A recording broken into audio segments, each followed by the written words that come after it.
Alright, welcome everybody to our first game today. We have a best of 3 series between Navi and G2 Esports at our hands, and our first map is going to be Cursed Hollow. Already we have a ban on Tyrande. We could see Navi with a ban on, well, Kalthas here. Keep in mind that Navi is actually playing with a new lineup here today, and as far as I know, a few of the new players are currently still in tryout mode, so it's not necessarily going to be the final roster that Navi is going to play with in the future, but it's definitely a roster that they feel comfortable with at this point. And they are now starting to play in the Heroes Battle Arena, so they will have some catching up to do. They decided to ban out ETC here to deny a potential Mosh Pit Divine Shield combo, and G2 Esports, they jumped on the opportunity to go for a Kalthas first. I was thinking about Navi maybe deciding to ban out Kalthas instead. That of course would also very likely result in G2 Esports either taking ETC or Uther. So for now Navi has that first double pick, and as we are on Cursed Hollow, taking that false stat is pretty much something that we see most of the teams do now on the European server. False stat is extremely strong on Cursed Hollow in particular because you have great control over the bosses, over the objectives, and of course you have that flying ability, which is really amazing, and his damage output is just crazy good.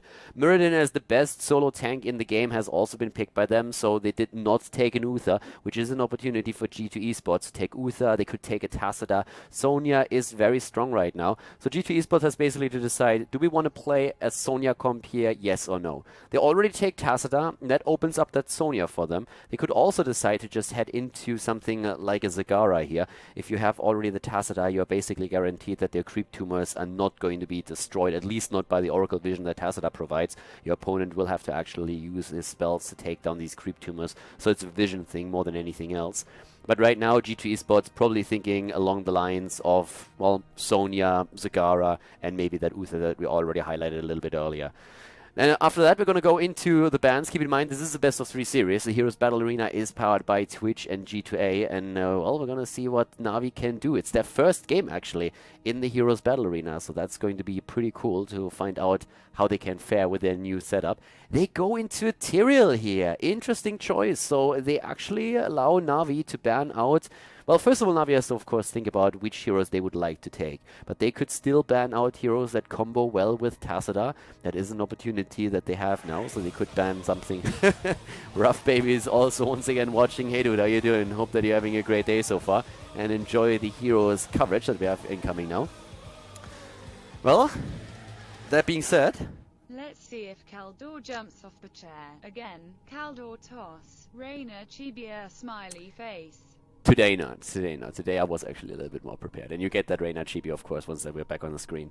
But yeah, as we were saying, with the bans now, well, we could see a Sonya band out with this setup. It depends a bit on what Navi wants to do. Right now, I assume that they would like to pick up that Uther, first of all, and then combo it either with something along the lines of a Sonya, a Thrall. Alright, so apparently a bit of scrim knowledge is coming into the draft now as well. Thrall is quite powerful these days, but you rarely see him banned out at this point. If you play with the Tacita then on the other hand, you don't necessarily have to go into the Sonya, which is by the way now banned because G2 Esports already fears that Navi is going to pick the hero, which I highlighted a bit earlier, and I think that would have been a great combo for Navi. But they can still go into Uther. They can also pick, if they're okay with the Tacita on the other side, as Zagara, or they can just simply say, hey, listen up, we want to go into something like, could even go for a Jaina, but they could also like use that Reina here. They have like a lot of option with this, but I feel at least when it comes to the support, they're going to use that Uther because he's just so damn good at this point.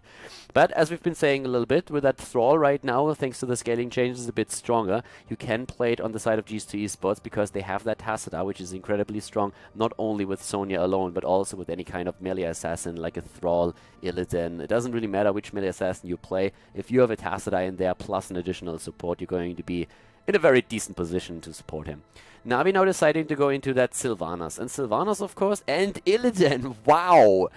Now, that is, like, of course, if you try to play Illidan, you already pick a Muradin away because Muradin is a counter to Illidan thanks to the Reverberation build. Sylvanas is very strong against Illidan too because normally what happens is that she waits with her Wailing Arrow until Illidan uses Metamorphosis, and then she drops that Wailing Arrow, silences him, and everybody just like tries to beat that guy up as fast as they can. That is a very good strategy to deal with Illidan. Now, that's also the reason why they picked Sylvanas here. If not for that, they would have chosen Uther to support Illidan. So their reasoning behind this is, guys, even if our opponent picks Uther, we can support Illidan in other ways, but we need to make sure that they don't have any direct counterplay against Illidan. That's actually like a pretty cool move here. I'm only asking myself if Navi felt a bit forced into an Illidan pick here. They banned out Thrall. They assumed that G2 Esports would pick a melee assassin. So maybe they thought, alright, let's just make sure that we pick that Illidan away. Then again, thinking about it, I don't really feel that that was the intention. I really think that they chose Illidan because they feel it's the best choice for them here. Since they already had Mirrodin, they could have just picked Sylvanas, picked Uther, and then left Illidan more or less hanging, because if G2 Esports really dedicated the pick to an Illidan, there would have been nothing else that they could have done, and Navi would be in like possession of at least 3 counters against him. So right now, Navi lacking a healer, most likely going to be Charism. On other servers, I would say they are going into a Rhaegar. They have the choice to go for both. I feel the 2 heroes would be the best to really support Illidan in this case. G2 Esports, they decide for a second tank and they go into Arthas here, which is going to help them to lock Illidan down even further. With Destruction on level 4, he has quite nice single target damage. He can use the Howling Blast. When it comes to Illidan, lockdown is incredibly important, and so far G2 Esports is mostly relying on Uther, on Khaldor with his Gravity Lapse, and now of course also on that Arthas here. But for Navi, we need a support, and that's where really, in my personal opinion, Rhaegar or Charism come into play. Brightwing can be nice, has been played with Illidan in the past, has some very, very good qualities for Cursed Hollow, but they already have the global presence with the Falstad. I don't really feel that a Malfurion would be the best healer to support Illidan. If they go for something like that, Illidan would have to change his playstyle a lot. And if they really want to go ham with a hero, then going for a Charism, as it happens to be in this case, or a Rhaegar would have allowed them to just make that happen. So for now, we have a very interesting first draft for game number 1. Cursed Hollow, as I mentioned, is going to be the first map. It's a best of 3 series here at the Heroes Battle Arena. And guys, let's jump into the game right away to find out which team is going to take the lead. Alright, welcome everybody to our first game, Cursed Hollow, the Heroes Battle Arena with Navi versus G2 Esports. And to the left side of the map, we're having the Polish team with Leo from Poland on Uther, Shihu on Arthas, Juvo on Tyrael, Nika is playing Tacita, and we have Bashek on Kelthas. To the right side of the map, the new Navi lineup with Alex the Pro G on Mirrodin. We have Zarmany on Illidan, Crosby on Falstad, Gran Paquete on Charism, and Eternal on Sylvanas. So yeah, guys, it's the first time that we've seen Navi, I think since BlizzCon actually. I mean, right after BlizzCon, or shortly afterwards, they announced that they lost 2 of their players to Dignitas. And Zarmany, a former Dignitas player, actually joined their roster. And now for the first time, we're seeing who they are playing with. They have Crosby and Gran Paquete playing with them. Former Spartanian, aka My Insanity, aka Alternate Fancy players. And this is going to be a pretty interesting setup right now. The Tower Burst up at the top lane, it's very popular right now in Heroes of the Storm. If you watch a lot of games recently, then you know that a lot of teams are doing that when they run a Sylvanas. They just aim for one of the towers at the beginning of the game, burst that down, and try to secure themselves a slight lead in experience. The tri-lane still up at the top with Zarmany, Gran Paquete, and Eternal. And Arthas has to be a bit careful with this one. Down to the bot lane, we're having still Crosby for the experience soak with the lineup and the setup that they had here. He could just easily fly down. And up here to the top, Shihu can of course not really do anything against that tri-lane. Somebody has to rotate over. And at this point, G2 Esports is a little bit late to react, so they lose the entire wall. They can't really do anything here. There was a bit of a pressure play in the mid lane by G2 Esports, but they didn't really achieve too much. So now what Navi could do is simply start to rotate away from the top lane. I kind of doubt that they're going to try and push for fort here, but instead they're more likely to move into the middle of the bot lane and try to do the same thing there. Talking about the talents in general, we have Uther with the Conjurer's Pursuit here. Arthas went straight into the Regeneration Master. We have extra damage right now on the side of, well, of Tyrael.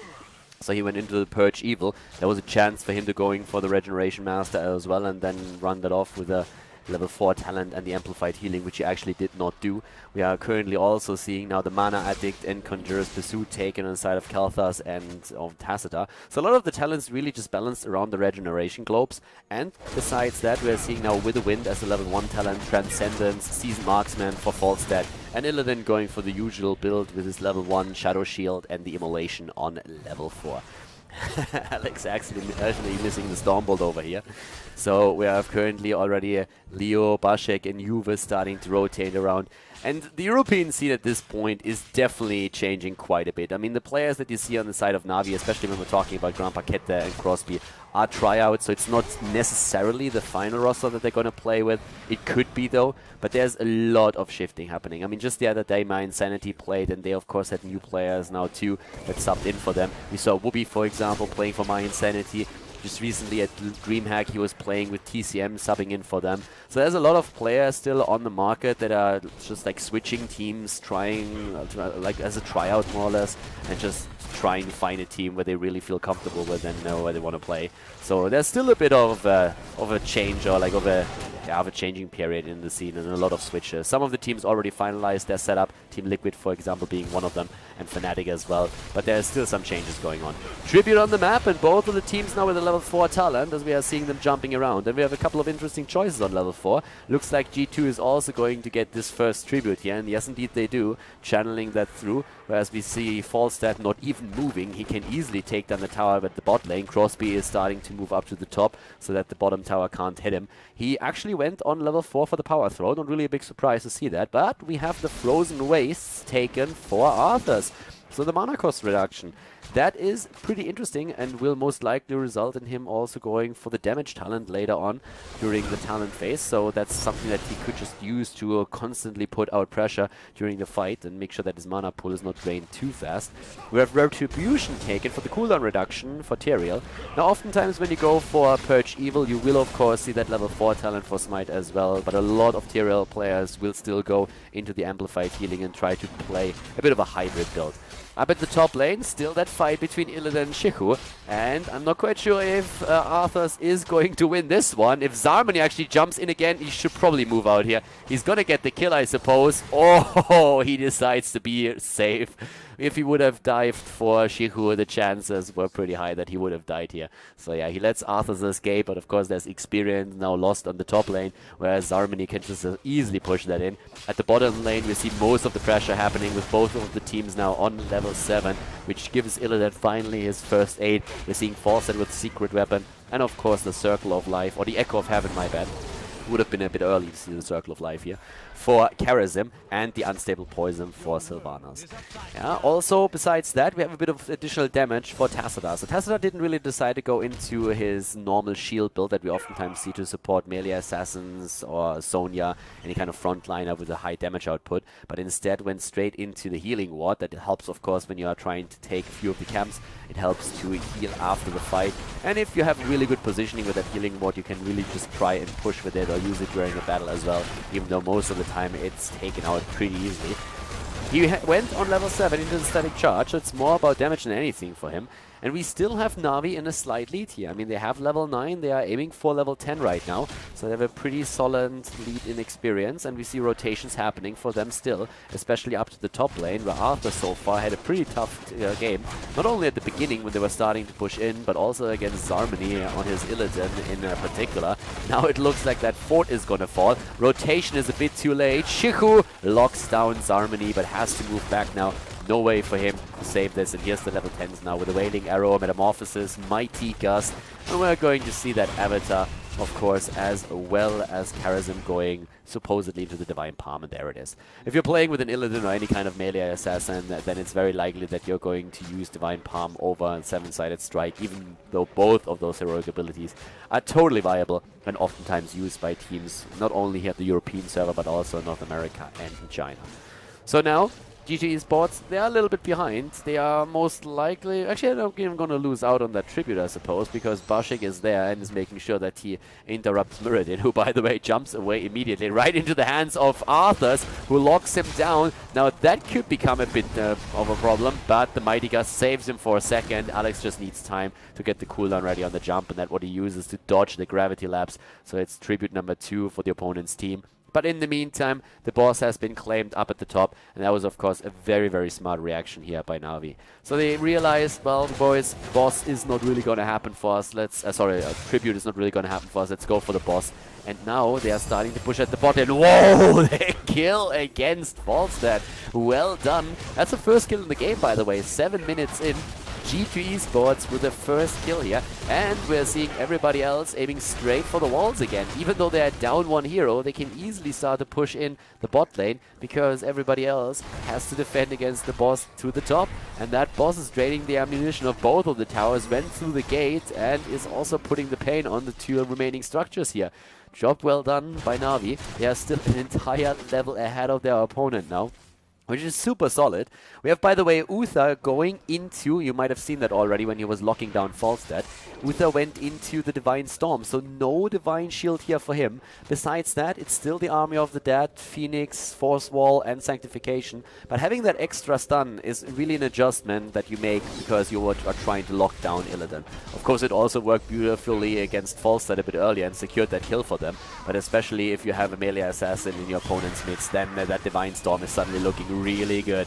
And here is Illidan in the middle of things. Silence is hitting, and it's hitting hard. Kel'Thas is not going to make it here. Bashek down, and now they can turn it around and face the rest of the team if they want to. Arthas has no escape, and he's going to pay for that, but he's using his Army of the Dead.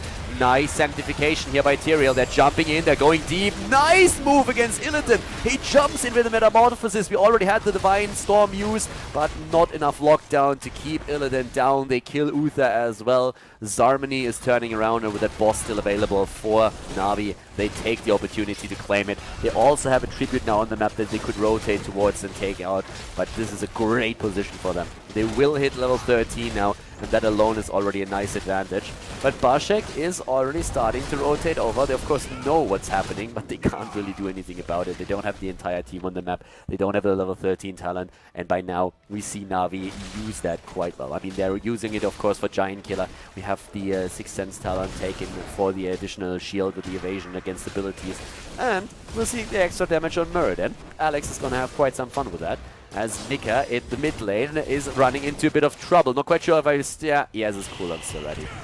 But they go deep for him. They want him. He didn't really expect that, but with that Sylvanas, you can of course easily disable the structures, and that's exactly what they do. They want to have the fort, because they know at the bot lane there was still the boss that the rest of G2 Esports had to fight with, so they just go straight into the mid lane, destroy the structures here, go for it, and take the fort down. Now the level 13 talents are ready. There's the Shrink Ray against Illidan. We have the Chain Bombs too, and as expected, it is the extra damage on level 13 with the Biting Cold. If you go for the level 4 mana reduction on your Frozen Tempest, then it just makes sense to use that extra damage as well and keep that up during the entire fight. Level 13 versus 14. Arthur's at the front line again, forced into the Army of the Dead. Juve moving in. This is an important tribute. Whichever team gets this one will put the curse on the opponent. Imposing Will is now super important. And we have a second Shrink Ray. No Prescience, but a second Shrink Ray on Tacita to make sure that Illidan is locked down throughout the entire battle. Once again, we have already a Sanctification used in the fight. Phoenix has been deployed too. They're going in for Muradin, and down he goes. Great kill against him. Divine Palm was too late, did not hit. Used for Illidan now, but not triggered. Zarmany actually in a bit of trouble even, because that Storm on Nika hit him pretty hard. He gets even healed and does not go down, or will he? What? He gets away just barely because Bashek uses his Netherwind, uses the Gravity Labs, and just lifts them up. Great play here by G2 Esports. I have no idea how they kept Tacita alive. He should have died by all rights. I mean, seriously. How on earth did he make this? Tribute is still on the map. Crosby with a Mighty Gust, and Muradin is actually back on the map. He has still to move all the way up to the top, but he's still on the map, but now the zoning is a bit too strong, and that's the curse against NaVi. NaVi will have to defend. They have lost so far, not really too much. I mean, a couple of towers is all that they really lost. There's also that fort down to the bot lane, which they can take down in any second. But we have at the same time now, of course, them being cursed and therefore in a more defensive position than anything else. Level 14 versus nearly 15. Off we go again with Zarmany at the front. The bird in the back is flying to the bot lane, did not get interrupted. But of course, they are trying to save this one and get a bit of experience as well. Sylvanas on the way up to the top, and G2 Esports is currently trying to just like exploit that advantage that they have thanks to the curse as much as they possibly can, because this is really the chance that they finally have to get a few experience points here. I mean, if you look at the kills, it's actually not really that much of a big deal. I mean, 3 kills against 2 doesn't sound too bad, but if you just like figure in those 2 bosses that have been taken, then it's a completely different story. And of course, just look at the structures that have been claimed throughout the game. Na'Vi was just now barely able to take down 2 of the forts thanks to the... Sorry, G2 Esports was able to take down barely 2 of the forts thanks to the curse, whereas Na'Vi eliminated every single fort except for the one down the bot lane. And I mean, that kind of counts already, doesn't it? I mean, that's not hit points that you're seeing there. This is just like, this is just sad. We have level 16 and already to the top lane, the fight for the boss. So yeah, Na'Vi is making very smart rotations on the map. I like their playstyle with that new setup. They seem to be quite strong here. Of course, G2 Esports was a bit unlucky during a few of those fights. They won the last one, which allowed them to come back into this. But still, we have Na'Vi with a lot of aggression. They play an Illidan build we don't see too often anymore. And so far, it's really been working out. Blood for blood on him on level 16. And we're seeing next to that also the Hammer Time talent taken, the Circle of Life. We have Cold Embrace for Sylvanas after the Evasive Fire for a bit more safety. And we're seeing the Stone form for Muradin. Standard talent. I mean, sometimes you see adjustments, but this talent is just so damn good that there are very few pro players that are willing to give it up. And the mid lane, pressured hard, no level 16 yet for G2 Esports, and that boss up at the top lane is starting to do some serious damage. I mean, it's already starting to take down the first tower, the second one is about to fall. Of course, Na'Vi is now rotating down and finally finishes off the fort that has been there for way too long on like 0 hit points. And Zarmany and Eternal are already on their way back once again. I mean, I don't know for how long they have been really trying out with Grandpa Kette and also with Crosby, but so far it seems to be working quite well for them. The 2 new players added to the roster, not officially joining the team yet, but they will probably play with them for the near future, and then we're going to see how it works out and if they are willing to add them to the roster as a fixed part of it. We have the boss attack now, but this is like basically one of those moves where your opponent already know what you're going to do. Second strike has been taken, Benediction, Holy Ground, and that's a few talents that they need to use right now. Falstad is blowing them away. They're starting to jump in, but the Holy Ground is still there and allows G2 Esports to get the boss. Chopper, like, great stuns. Zarmany actually is nearly going down thanks to the Divine Storm on Uther, but barely kept alive, and now it turns against G2 Esports. Or does it? Uther down, Arthas as well, but Illidan died too. Juve, on the other hand, has to move away, and it looked like Nika is also dying here. A triple kill, and all they lost was Illidan. It looked for a second like Na'Vi might lose the fight early because Illidan was extremely low and that Divine Storm on Uther was a pain to deal with for him. But they kept him alive long enough so that they could take down Uther and Arthas. And then everybody else was so low, and Na'Vi is taking that curse now. We have the boss still pushing against them. That was, of course, a bit of a problem for them during the fight. They used the Mighty Gust, they were trying to blow everybody away, which worked, but the problem was really the Holy Ground on Juve, so he secured them, the boss, in the last second. This would have been a disaster if not for that. Even with them using the boss now, it is still pretty damn bad, because we are in a 6 versus 3 in regards to kill situation. Level 18, nearly 19 versus 17. This is not looking too pretty at this point for G2 Esports. They still have a fighting chance. I mean, they're still in a position where they are on even talents, where they can win the team fight. But bot lane Keep has suffered some damage for both sides. Level 20 is going to be the next big deal. The blue team is still going to be cursed for another 25 seconds. The cool part for G2 Esports, though, is there's not really a whole lot to do on the map. I mean, what are you going to do with a curse? Pushing in doesn't really matter at this point. It's going to be a 5 versus 5 on even talents, and you don't really want to do that. The lanes that we see are basically pushed out, so they're not going to lose any structures to the curse. The forts are already down, so there's nothing to lose in the middle of the map. So at this point, this is a pretty solid spot. And, well, right now we have Bashek, Leo, and everybody else just roaming around once more, trying to look for an opportunity here. Camps on the map. There's still that one siege giant camp that is now taken, but the curse is over. Didn't really do too much here. Most of the heroics, all of the heroics are actually back to business again. And now the teams have an opportunity to go straight for it. So right now we already have, well, if you look at the damage, for example, there is pretty solid damage output, especially when we're looking at a hero like Sylvanas or for example, that's Falstad. They're not too bad. Illidan has 23,000, which isn't too bad either. I mean, look at Kelthos, for example. Kelthos is currently at 26,000 damage, which is not too much if you compare it here. And we have Arthur's on 22,000, which is actually very solid if you consider that he's one of those frontliners that is more supposed to like tank the damage. And tank damage he did. I mean, we're talking 46,000 damage that he was able to tank out so far, which is pretty cool. In the mid lane, we have everybody just posturing around, and of course the most important part is that level 20. I mean, that right now is a level 20 talent right here. We are having not only the demonic form, but we are seeing finally that Nexus Frenzy on Falstad. Mirrodin, most of the time he goes into the Hardened Shield, but we have recently seen Rewind a bit more often, and so in this case as well, he's going for Rewind, whereas we see the Peaceful Repose taken on Karazim, so he's gonna try and just like use that Divine Palm a little bit more often. It's actually like an interesting talent. I mean, even if you don't get activated, if your Divine Palm doesn't get triggered, the cool thing about it is that you just have your opponent not attacking a hero for 3 seconds, and after 5 additional ones you will have the heroic ability back. So it's actually pretty cool. You can spam that out a bit more and really get right a lot of this. I like that move. Look at those sneaky bastards with the backdoor here. They realize that the boss is taken up at the top, so they just move in and snipe the keep. Very well done. Boss, of course, at the top lane will still be taken. Down to the bottom, there's a bit of a fight happening. Not too much, though. But yeah, can they jump in? I'm a little bit surprised that Alex actually went for his avatar here. They really want to fight, even though they are in a 4 versus 5 situation. Yes, Illidan is moving around and they have the level 20s, but that's still a bit of a risk. G2 Esports is waiting for level 20 now, and they're going to get that soon. But Illidan is going to arrive here in just a few more seconds. We have another tribute already on the map, and they could aim for that. We have both of the teams by now on level 20, especially thanks to that experience that they just got with the keep. Double Hardened Shield now taken on the 2 frontliners. We are seeing also the Force Barrier. And we have, but at the same time, Redemption. Nobody gives a damn about that tribute, by the way. The top lane has to be defended against first, where the boss is already trying to hammer down the keep.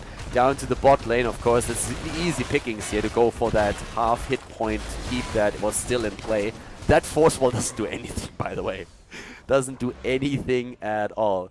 It's like throwing a sponge into the ocean. It's not going to do a thing for you. And that Force Wall was pretty much the exact same situation. It's just like throwing it in the middle of them. They were like, oh yeah, great, that's going to help. So there's the tribute also taken. Top keep has suffered severe damage, and the position of Navi is still very solid in this game. But the game isn't won yet. I mean, this is still a situation where either one of these teams can win it. Of course, that keep at the top for G2 Esports took a lot of damage, but if you think about it, like effectively there's like 2 keeps for each team, and the bot lane keeps have been destroyed, which makes this boss very powerful.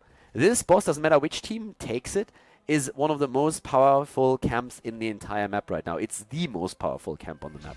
Because if you take this boss, it's going to attack the core directly, and you can try to push with the boss and take it down then. So yeah, this is going to be one of those that you don't want your opponent's team to get, and this is where Falstad comes in play. This is where the holy ground for Tyrael is going to be extremely important. So they're going to try and use that. Alex is already there in position, dodging that last second gravity lapse here. We have even, by the way, a Fort still alive for now, up to the top lane that they were able to secure there.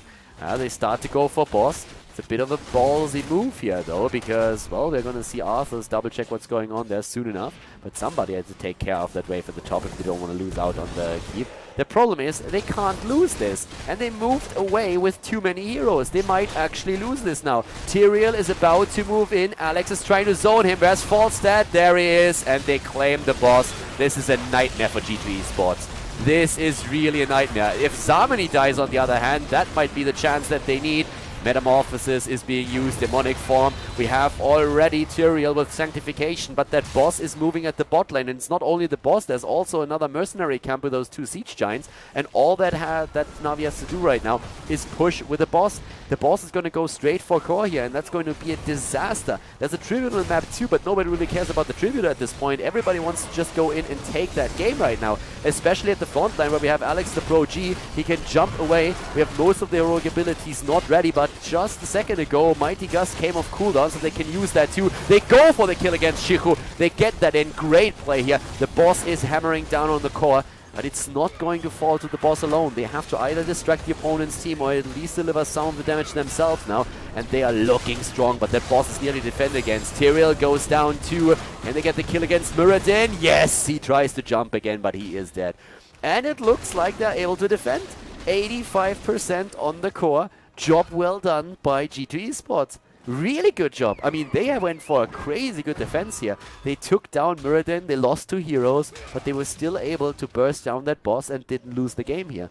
This is actually like, this can be really nasty. If that boss moves in, you can lose that game at this point. But they lost 22% on the core. We have a second tribute secured for Navi now. It's a pretty solid match that these guys are playing. I like it. I like it a lot.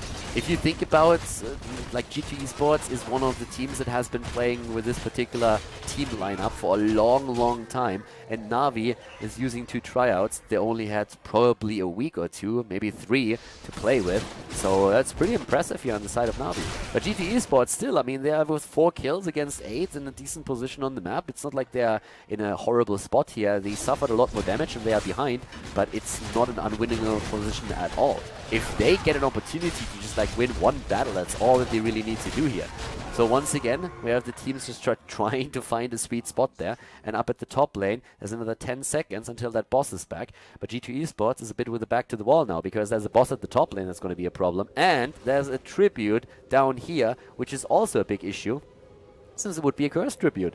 That would be a cursed tribute now. And, well, they are, of course, fighting for it. Stormbolt is already there. Nobody is going for the boss up at the top. Bashek wants to channel it, but can't. Zarmany is waiting. He's starting to jump in, and he's going for it. Juve is the target right now. Already the Peaceful Repose has been used. Hasn't been triggered, though. Zarmany gets healed, is moving back in, and the heroic on Karasim is ready again. Great silence on Sylvanas. They're starting to go in with the Army of the Dead, and the Phoenix has been used out too. Grand Paquette is using again his ult, and this time it triggers. Tyrael is down. Illidan is back to business. Tyrael with the explosion, not doing any damage whatsoever. Look at Leo. He's so low, but he heals himself. Is still alive. In comes Alex. And Zarmany too. The stun with a Divine Storm, but it's a triple kill. And now it's cleanup time. They go for Nika. They go for Shihu. And they are going to get both eventually. Already up at the top. Arthas is about to die here. Shihu is going down. He doesn't take anybody with him. Nika actually escapes, but this is still a disaster for them. Oh, Nika and Leo, they really want to make that play here. Oh, the stun! Are they going to get him? No, they're not. Look at these two. That was nearly a kill. Leo came back thanks to Redemption, but now we have in the mid lane the push against the keep. Keep at the top lane is going to be pressured very soon as well. Alex still wants the kill. Zarmany is not feeling comfortable enough to jump in and help him out here. They lost Charism after all. This is actually becoming a very cool spot. We're 25 minutes already into the game, and we have a three heroes dead against 1. Charism died, but they want to go for boss. They want to make sure that they play this as safe as they possibly can, and they have, of course, no trouble getting the boss now if they really want it, and that's exactly what they're going to do. What a game already. I am loving it. Up to the top lane, we have now boss taken again by Navi, and, well, that's actually boss number 4, if I'm not mistaken, for them. They played a very solid game in that regard. Control of the mercenary camps and the objectives on the map was definitely very strong. This camp over here is still doing some damage. Should be defended against quite soon though, because, well, let's face it, we're having the curse still active. Down here, another fight. Boss is still moving through the top. Keep that in mind while this happens. We have Navi trying to buy some time. Juve, nice! The stun against, again, Illidan. Great silence! And down goes Tyrael. They go for Leo. He's about to die. Alex is receiving a lot of damage as well, though, but Uther is dead, and this time for good. Shihu is focused. The Army of the Dead is not going to help him for too long here. He's trying to take down Grand Paquette, but in vain. The boss already moving straight through the keep. And now it's time to finish the job and go for core, of course. Great game here. 180,000 siege damage on the side of Sylvanas. If you look at the hero damage, we're having 81,000 for Falstad, 66,000 for Sylvanas. And this is, of course, the conclusion of game number 1 with Navi taking the lead in the best of 3 series here at the Heroes Battle Arena, powered by Twitch and G2A.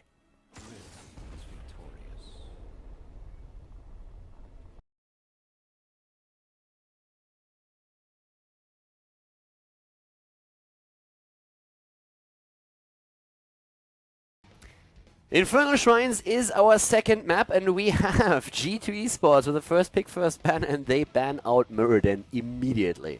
So they are currently down one game in the best of 3 series. Navi could now ban Tyrande or Kalthas. It's kind of likely that they do that if they want to deny to their opponent, especially when we're talking about Tyrande. She's probably one of the most banned out heroes these days, just because she is so unbelievably versatile. I mean, you can play the hero as a solo healer, you can play her in double support combos, and she is just so absolutely amazing for just lockdown compositions in general. But Kalthas is another big deal. Infernal Shrines is also a very different map. Like in Infernal Shrines, you see a lot of teams play with an Abathar or even with the Lost Vikings, so those are really high priority picks for a lot of teams as well, or at least bans. But as expected, the ban on Tyrande for Navi, G2 Esports could go into a Kalthas, or they could go into that ETC or Uther. Like, those are probably the 3 heroes that teams at the beginning of a draft are mostly looking towards. But still, there is a chance, even though it's a small one, that G2 Esports values one of those experienced heroes highly enough to go for an immediate first pick. But I would assume that we are going to see either that ETC or Uther, and there is ETC, or it could have been that Kalthas. So Navi has a couple of options how they can start in the draft. They can either make sure that they are starting with that Kalthas, which I personally think that they will definitely do. Besides that, there's of course the opportunity to go into an Uther, but they could also just simply say, hey, listen guys, we're going to ban out Uther later on. We don't really need him at this point, so we're going to focus on something completely different. So they could take a Falstad here again if they really feel that Falstad on Infernal Shrines is strong enough for this. I personally really like the hero quite a bit. Kalthas was a no-brainer. There we have him, and it's only the question, is it going to be an Uther? Nope, it is as predicted, the Falstad. Navi, making me look good. I like it. G2 Esports, they can now go into Uther though. So that's the risk that you run when you don't choose the Uther and pick him away from ETC. That your opponent goes into that Divine Shield mosh pit. It's something that Navi is fully aware of, but they're just saying, hey, well, even if you get that, we can dodge the mosh pit. It's going to be fine. But Kalthas and Falstad are just so strong that we really want to have these heroes here. So if you go into that combo, there's a lot that G2 Esports can do now. And first of all, they go into a Tassadar, which also allows them, again, to go into a melee assassin or Sonya. If you go into, like, they could have gone some completely different way. Now, I want to iterate quickly, even though I don't think they're going to do it at this point. They could have gone into a Tassadar into an Uther and the Divine Shield mosh pit, and then combo that off even with the Zagara. We've seen Team Liquid do that a couple of times, and it is absolutely out of this world how much crowd control you can get into a fight when you start with the Divine Shield mosh pit. Zagara maws the mosh pitted heroes after the mosh pit is nearly over. ETC gets his cooldown back for the power slide, slides through the heroes that are trapped in the maw, and then it's just like damage the entire time. It's absolutely incredible. If you can pull that combo off, then you can drop an opponent's entire team if you're lucky. But now, G2 Esports, they decided to go a bit of a different path. And with that, they have now even a Sylvanas added. So that is an interesting choice, because that Sylvanas is something that G2 Esports has kind of played on every single time that I see them play Infernal Shrines, they go for Sylvanas. It's interesting because they pick it this early. I totally expected them to use the hero if they get an opportunity, but the priority that they put on Sylvanas is very, very cool to see. It just shows that Navi would have maybe even banned her out. The whole thought process of this is that it helps you with taking the minions and the objective, but it's extremely strong when you actually get the Punisher and can push in with the Punisher, disable the structures, and that's something that G2 Esports has been trying to do over and over again in previous tournaments. So it's a pretty cool setup here for them already, but of course there were a few heroes that they completely neglected to get that combo. Navi can now ban a hero out. They could ban Sonya, unless of course they are going to try into a Sonya as well. Maybe they just wait for G2 Esports to ban her out or let her go through so that they can take her. If they don't ban the Sonya, then they have to still think about that Uther. Tyrael is also a great hero that can combo off with ETC quite nicely thanks to that sanctification. So they ban him out for now. He would also add additional sustain to the team thanks to his shield, and something that they're trying to dodge. So G2 Esports have now the choice to ban out Uther, to ban out Sonya. There's a couple of heroes actually that can ban out at this point. Those two that I mentioned, probably the high priority ones. And yeah, I'm a little bit curious to see what they are going for. They ban out the Sonya. All right, they ban out Sonya. Navi with the opportunity to go for Uther, which they probably should do since, I mean, G2 Esports was okay to pick Tassadar and Sylvanas first, but given the chance, I'm pretty certain that they would still head straight into the Uther if the opportunity arises. So Na'Vi takes it away as expected. They still need a front line, and on this map you can play Johanna. On a lot of servers she is not as powerful or not chosen as often anymore as in the past. I kind of expect G2 Esports to think about that Arthas again, by the way. I'm not really sure if Na'Vi would be willing to commit to an Arthas. He can be quite nice on this map because he can fight on those shrines and still drop a lot of damage onto those minions. But it feels like going for a hero like Johanna would be nice. Oh, but it's a Thrall first. They banned him out in the last game. One of the heroes that really benefited a lot from those scaling changes. Thrall Green Jesus. He is in play with the Uther to help him out here. I like that. I like it a lot. And G2 Esports might have even thought about playing him themselves. I mean, we saw that target ban against them in the first game when Na'Vi banned Thrall out, as they saw an opportunity for G2 Esports to use him with that Tacita. So G2 Esports, first of all, should probably drop, I'd say, a Brightwing in this case, but you can play Charism or Brightwing, but they still need something to add a bit more damage to the table, if you ask me. You can play a Tacita, of course, also solo, but against the setup that we're seeing from Na'Vi now, I would be bit concerned playing a playing a Tacita as the only support for the team. His Kala's Embrace can be quite powerful, but there should be a bit more than that.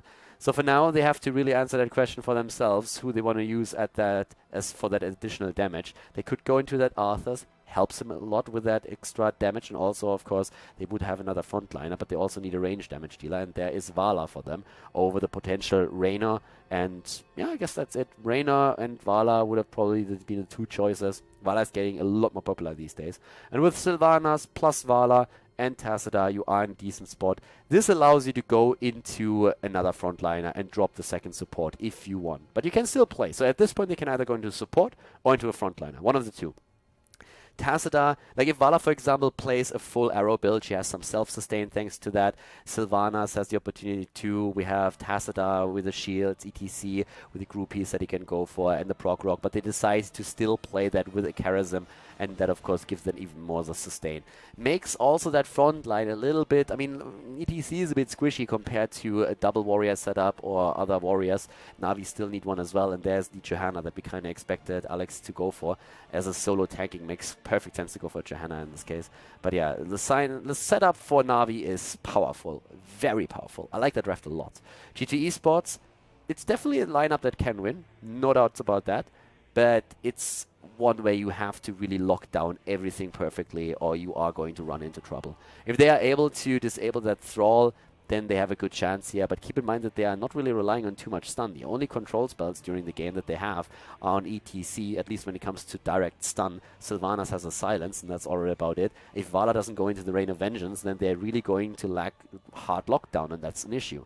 So Na'Vi, already in the lead in the best of 3 series, they have a pretty good opportunity to take this game now. But we're going to find out together. We're going to jump into Infernal Shrines, and let's find out if Na'Vi can win the series with a 2-0 or if G2 Esports ties it up and brings it to a third game.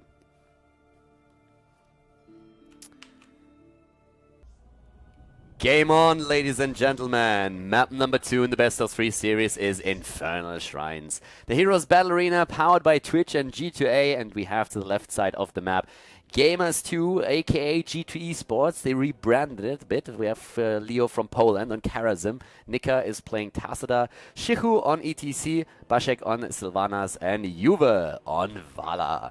They're down 1 map in the best of 3 series, so they have to be a bit careful here. Na'Vi with their new tryouts is playing to the right side with Eternal on Thrall. We have Zarmany on Falstad, Alex the Pro G on Johanna, Garampakete on Uther, and Crosby is playing Kelthas. The setup that they used in the last map was extremely successful for them, and they are playing it with 2 seasoned marksmen already in this case, one on Thrall and the other one on Falstad. It's actually kind of funny to see that we have a lot of Thralls going into very different builds. We see the hero a bit more often these days, and it's pretty damn cool to see something like this. So right now we have already the push at the bot lane, and they are not even satisfied with only dropping 1 of the towers. They want to go for 2, and at the top lane we see very much the same thing. They're just saying, like, who wants to fight here? Screw that, we're going for structures all day long now, and that's what's happening as we speak. Besides that, we have on level 1 Lost Soul taken for Sylvanas, so the reduction on the cooldown And that, of course, combos extremely well with the level 16 talent in particular. They're already threatening to rush in here. Oh, nice! Barshek playing this very, very safe, dodging not only the Wolf, but also then the Gravity Lapse afterwards. Pretty well played here by him. But yeah, it's really a setup that shines in the late game when we're talking about Navi. I mean, if you are running a double season marksman and in the later stage of the game, you are absolutely wrecking FaZe. It's so much damage that you can push out, and both of these heroes, of course, can rely on, well, Giant Killer on level 13 if they really want to. So it's pretty cool to see that. We have, at the same time, just teams rotating. And if you go for such a rotation game, then one of the main reasons to do that is that you are trying to get as many seasoned marksman stacks for one of the heroes as you possibly can. So you rotate from lane to lane. It also, of course, gives you strength in numbers, since you are always with 4 heroes on the map, and you might even be able to pick out a hero that, yeah, well, kind of got lost on the map somewhere. Nice zoning ability, by the way, by Alex. He just moves in. He's like, oh, wait a second, I'm Johanna. I'm invincible. Let's just move in and make sure that these guys are not going to arrive on lane fast enough. So yeah, that was a pretty cool move. While this is happening, we have at the top lane the battle between ETC and Falstad's Harmony versus Shihu. And now with level 4 already a couple of changes, especially with that level 4 talent, the Spirit Journey. So the Wolves travel a lot faster. Oh, ETC! He is in a lot of trouble here. And, well, that means in this point that he's also dying. They went for the temple or for the shrine, and ETC was a bit too early. Ran straight into that 4-man squad. Falstad is now flying in too. We have Laws of Hope for Johanna for the extra sustain in the battles here. And, of course, Tassadar went straight into those shield talents regardless. Multi-shot build for Vala, and that helps for the extra poke. If you have Arsenal and Composite Arrow, then you can really dish out a lot of damage to your opponent's team, and at the same time drop the minions on the shrines as well. So Zarmany is still sitting there. Comes down to the blue team with a better lead in minions. So they're actually doing quite well here.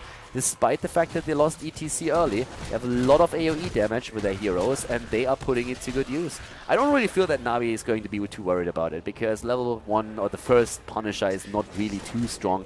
It's a Mortar Punisher in this case as well, so I think it's going to be pretty easy for Navi to burst this one down, and they are going to try to do exactly that. They already lure him in.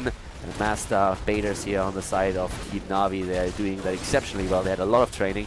And down to the bot lane. Oh, we have in the meantime Eternal currently just like trying to push against Shihu, securing himself a few more seasoned marksman stacks.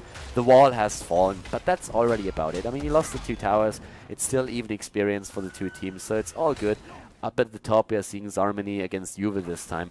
But both of the teams just aiming for the level 7. And actually claiming a few of the camps now on the map too. So trying to make sure that they have a bit of power there. Level 10s, of course, are going to be incredibly powerful and important. It's one of these things where a good mosh pit can decide the game. And the same is also true, like, if you look at Sundering and also the Blessed Shield. If you have all these stuns coming in, a good Mighty Gust, for example, is so strong. And when we're talking about Thrall in general, having that Divine Shield is just something that is such a great tool to have.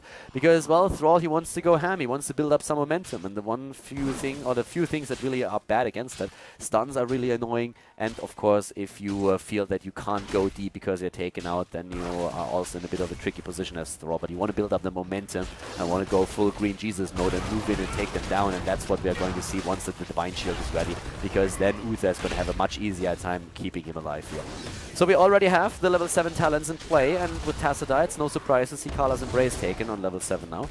We're also seeing at this point just Keep Rockin' taken. We have on level 7 Wind Cheer, which is pretty much the talent most Thrall players still go for. I've been mentioning earlier that if you are talking Thrall, that a lot of teams experiment with different builds these days. The Chain Lightning build, for example, is incredibly popular, especially when you look towards the Chinese server. It's the most popular build on Thrall right now over there. But we have for most of these guys still Wind Cheer taken as a level 7 talent, and it's one of those things that is very, very powerful for him. And when we're talking about Thrall gaining momentum and going ham, this is of course one of the talents that we really talk about. The top shrine is active, and we're having a head start for Navi. They're already moving in, so this is looking pretty decent for them, making sure that they are getting quite a start into this when it comes to the minion numbers. Once more, of course, G2 Esports is rotating over as well, and there we go. We have ETC at the front line. Johanna moves in, though, sucking everybody into the Condemn. And we have, oh yeah, nice gravity labs there, but hitting Karazhan very late. Great positioning, by the way, for the healing ward. Allows Nika and everybody else to move back into the healing circle. Na'Vi had to back off. They're going for well before they move in again. They have a very decent number of minions already. They're looking at 24 at this point. But they should still try and go into, maybe drop a hero and win that fight. Of course, as we said before, the mid and late game is where they are going to be the strongest, but right now they may need to make sure they don't fall behind too far. Shiku jumped in, but only stunned out Zarmany in this case. We still have nearly even minion counts. Good Wolf for Thrall rushes that in to lock down Shiku, but we have the heals everywhere, and Karazhan is always the thick of things, trying to heal his team out. Oh, good Storm here. The AoE is really screwing with Na'Vi, but the Arcane Punisher has been claimed by Na'Vi now, and they lose Khaldor. It's still a decent trade though, and they could get a kill here if they are careful. I mean, Shiku and Bashik are both rather low.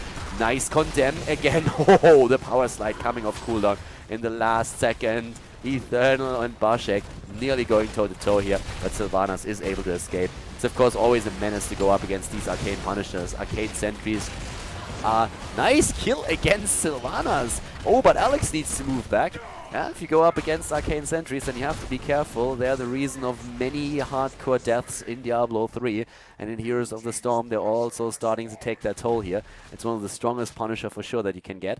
We have now the level 10s ready, and that means Sundering, we have Mighty Gust, Blessed Shield, Divine Shield, and Phoenix taken. The pretty cool talents here on the side of Na'Vi, and the talents that we expected.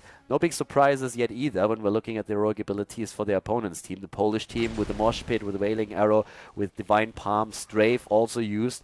That of course means that's even less lockdown. You rarely see Rain of Vengeance on Vala these days, but it would have been one of the talents that they can use.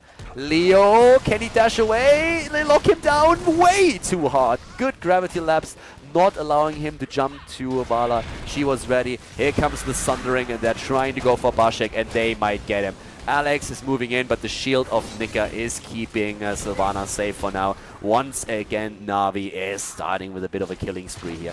3 kills against 1, and they are looking extremely strong here. Again, keep in mind that their strength lies in the late game. The longer the game lasts, the stronger the heroes become when it comes to the damage output, thanks to Seasoned Marksman, so that's one of the really important things to note here.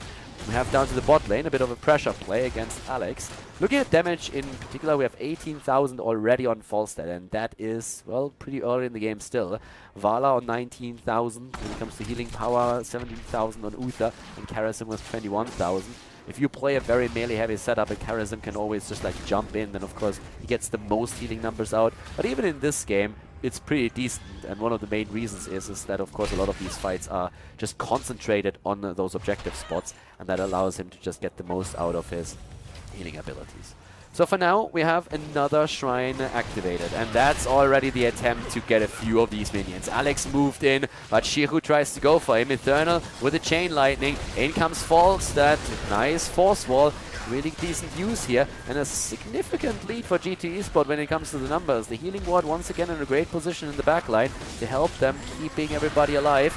Nobody goes in to take it down. There's the kill against it. Sundering being used. The Wolf, and they go for Vala. They don't get the kill though. And we saw also Mighty Gust used to just push them away again. They have to reposition themselves now, and that is quite some time that Na'Vi had to go for the objective again and secure themselves a few minions. But G2 Esports is of course trying to go for the Punisher now. They're starting to move in again.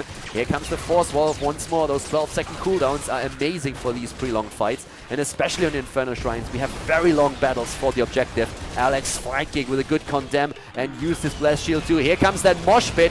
Interrupt is ready though, and Eternal is silenced, but he moves away. The problem is that Alex is taking a lot of damage on Johanna. Alex down, and that was a great kill for G2 Esports. And it will also allow them to get the Punisher. It's a frozen Punisher that they control now. And this is actually really nice now. So we have level 12 versus level 12. Level 13 talents for Na'Vi are going to be ready very soon, but as of yet they're not. To the top lane, we have a camp still pushing. As a fort that has been taken down already earlier, but right now, of course, somebody has to react, and Juve is the one that they sent back to deal with those shamans. But it also means that at the bot lane, they are only relying on 4 heroes, but that, for now at least, is more than enough. Looks like this one is going down. The whole idea of running that Sylvanas, or at least a big part of the reason, is that you are trying to get more out of your Punishers. You get more bang for your buck, and that's exactly what they're doing here. They disable the towers, and then the Punisher can go ham for much longer. Already, two of the heroes pushed back and slowed. They're going for Leo, but they won't be able to lock him down. Zarmany, on the other hand, he's in trouble and overextended here quite a bit. Down he goes. He thought he was safe, but he was not. The Punisher is still alive, by the way. Great blessed shield from Alex, but Eternal is now also isolated, and that's another kill for G2 Esports. And that Punisher is going through the first tower and is now attacking the rest as well, even jumping the heroes as we speak. G2 Esports with some very cool moves. And Falstad just getting a bit too greedy in that last encounter there. He moved in very, very deep, used his barrel roll to get into a decent position, and then when he got attacked, he had no escape left to move away. Level 13 talents now with the Grace of Air. We have a Giant Killer indeed, but it's only on Falstad with the Hold Your Ground taken. So at this case, you get a bit more out of your trade, having the Shrink Ray. And of course with Kel'Thas, he has now also the Chain Bombs. And Kel'Thas is going to become stronger and stronger as the game progresses. He's going to be much safer once he hits level 16 thanks to the Arcane Barrier. And the damage output that he had at this point is also a lot better. We also have at the same time now, well, Relentless taken, Prescience, we're seeing Groupies, Overwhelming Affliction, and the Frost Shot as the level 13 talents for G2 Esports.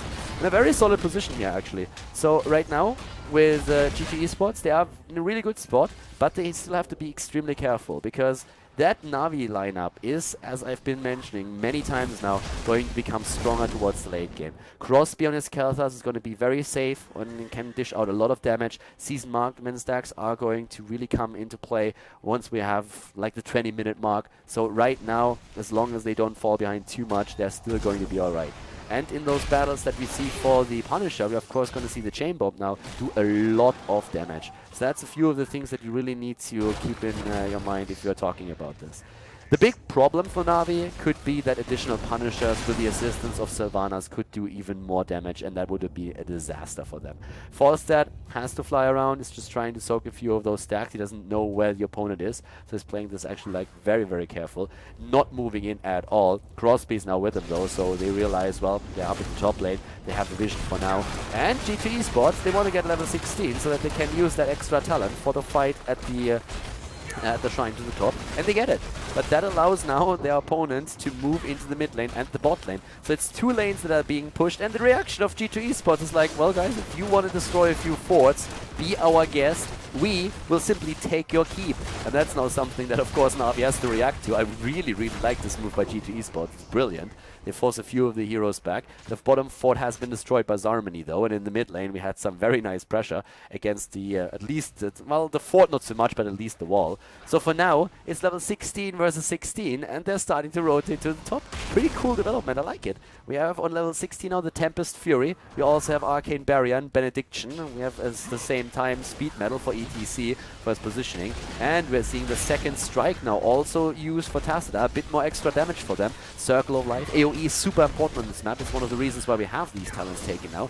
And this is such an important battle now. Both of them on the same talent. And they're starting to move in. Shiku up at the top here. They're already starting to go for him. He's the only frontliner. He's one of the priority targets for sure at this point. Bashek is trying to put some extra damage on Zarmany in particular. Heroic abilities have not been used yet except for the Force Wall. And that doesn't really count. 12-second cooldown is absolutely nothing. Minion count is fairly the same.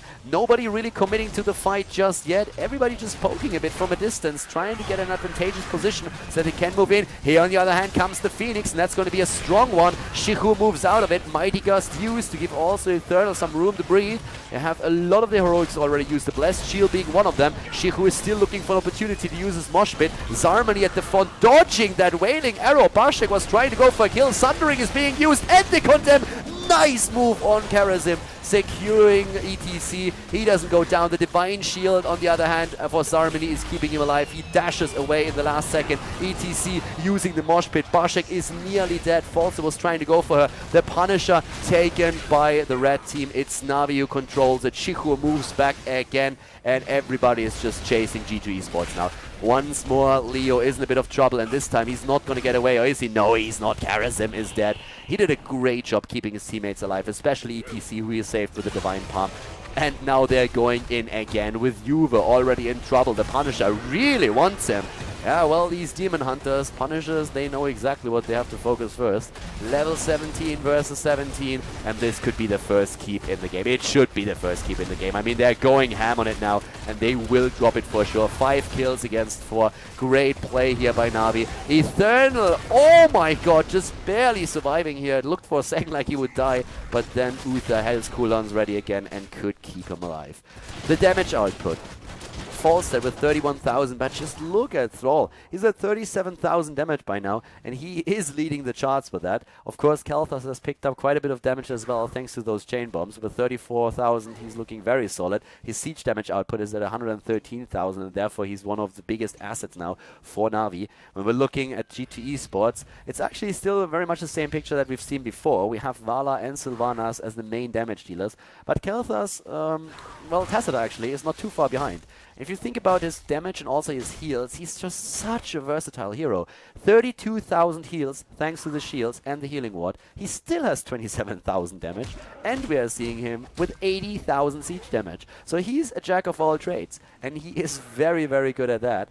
Right now, we have a bit of power play in the mid lane. It's still level 18 versus 18, so even though these fights went pretty well for Navi and they destroyed the top keep, it's still nearly the same experience, and it's not like they're massively ahead or anything. They have a slight lead, but that's already about it. A single team fight can change that, and a bit of poke now happening against the fort. Shiku and his boys are going to take this one out for sure, but yep, there it is.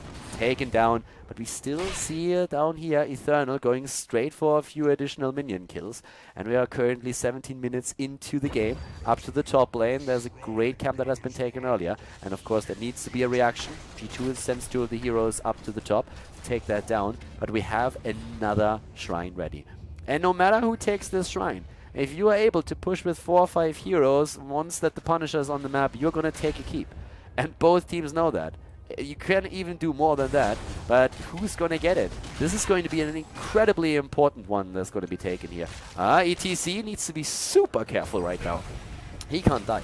Not early. He's the only tank. He gets the shields from Tassadar the entire time. And both of the teams are starting to jump in. Navi with a bit of a better position. They get a slight lead in minions. 19 versus 18 the levels now. Once more, both of them starting to move in. Down here we already have, Falstead moving away.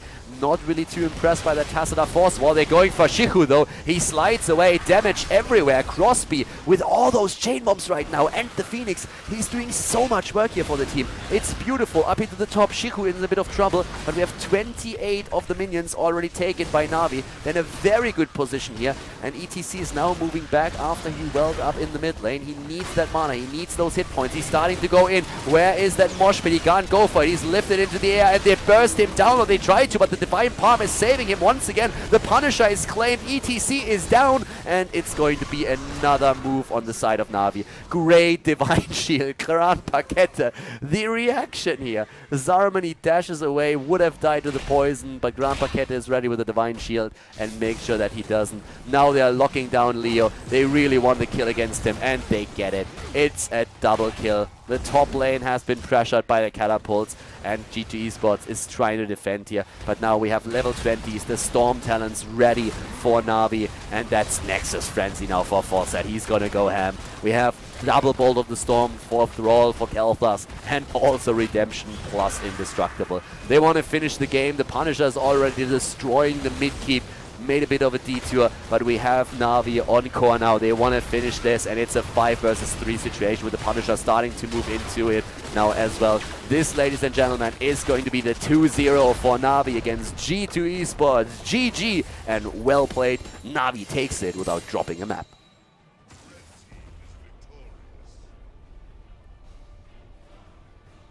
And that is it, everybody. GG and well played. The game's over, and therefore also the video for today here on KhaldorTV. We had another great Heroes of the Storm match, and I hope that you enjoyed it. Also hope that you enjoyed the commentary, of course. So thank you very much for tuning in today. If you enjoyed the video, make sure that you give it a thumbs up on YouTube. And of course, if you haven't subscribed to KhaldorTV yet, you should definitely hit that sub button as well. If you have some friends that like Heroes of the Storm, then definitely make sure that you show them the channel and also the video. There's a lot more where that came from. We're going to have like continuous content throughout the next few weeks with more Heroes of the Storm matches played, not only on the European server, but also on the North American server, in tournaments, in leagues, and more than that. So guys, once again, thank you very much for tuning in today. I hope that you had some fun. It was a pleasure casting for you. And I'm going to see you next time with even more videos here on the channel. So have a great day and see you soon. Bye-bye.